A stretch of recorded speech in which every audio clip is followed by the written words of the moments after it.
Si tu penses qu'il faut être riche pour investir, eh bien détrompe-toi. Aujourd'hui, je vais te montrer comment placer ton argent étape par étape avec un petit budget. Beaucoup de gens croient qu'il faut détenir des milliers de dollars pour investir, alors que la vérité, c'est qu'on peut débuter avec aussi peu que 10 ou même 20 dollars par mois. Tu peux donc te lancer dès maintenant et commencer à bâtir ton avenir financier.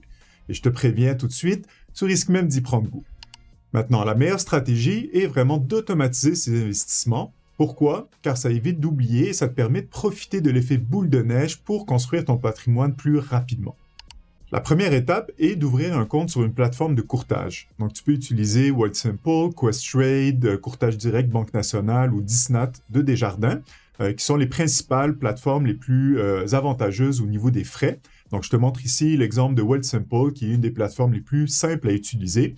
Donc, après quelques minutes et avoir inscrit tes données, tu vas pouvoir avoir un profil et tu vas pouvoir passer à l'étape 2 qui est d'ouvrir des comptes d'investissement. Donc, on va te proposer de choisir soit d'ouvrir un compte CELI, un REER, un CELIAP ou un régime d'épargne d'études pour les enfants.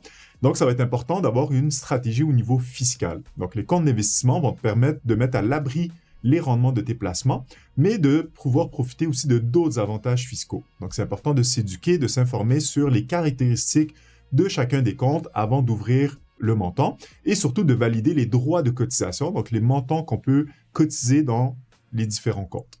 Et pour finir, la dernière étape, c'est de sélectionner les véhicules de placement. Donc, même principe, il faut s'éduquer pour choisir les véhicules qui nous correspondent selon notre horizon de placement, selon notre tolérance au risque et selon nos objectifs derrière nos investissements.